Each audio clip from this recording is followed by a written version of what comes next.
Give your solid background paper some grunge with the use of the wave filter.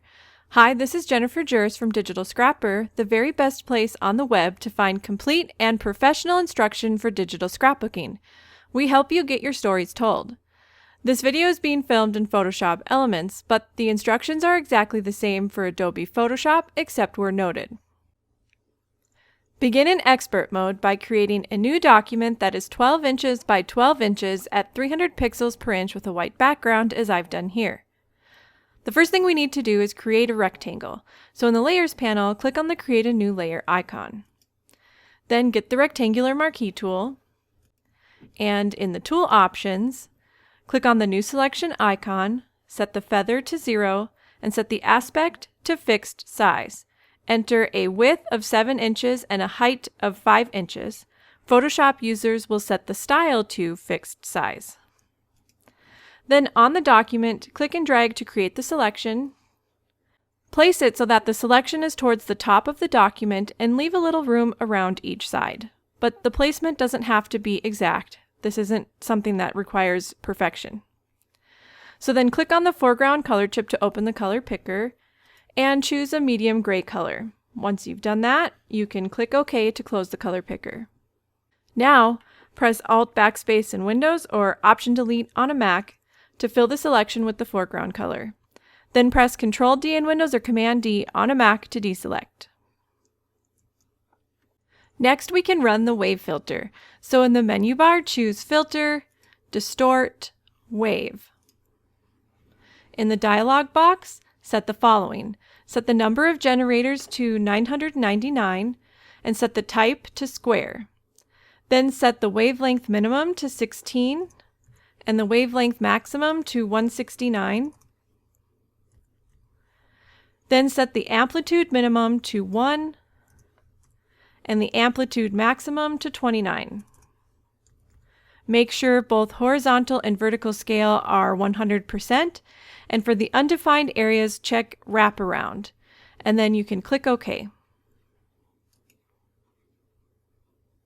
And as a note, your grunge may not look exactly like this. Each time the wave filter is run, you can get various results.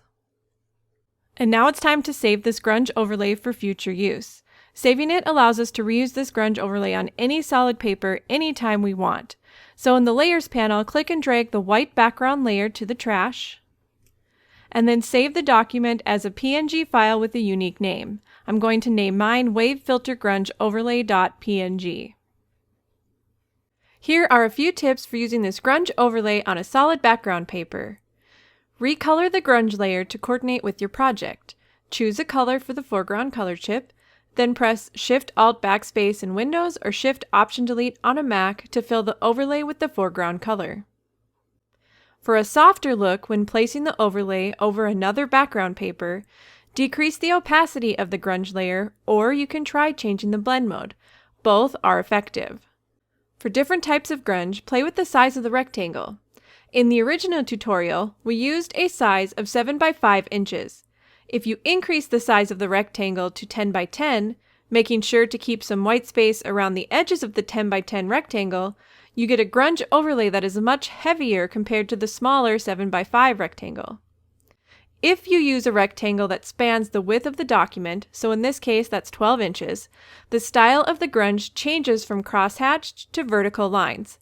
And just like on the last slide, if you use a bigger rectangle, the grunge gets heavier. So the bigger the rectangle, the more heavy the grunge layer will be.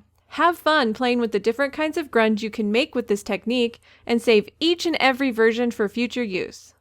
So here's the scrapbook page I made using the settings from the tutorial. Adding that grunge overlay to my plain background paper gave my layout visual interest without taking away from the photos.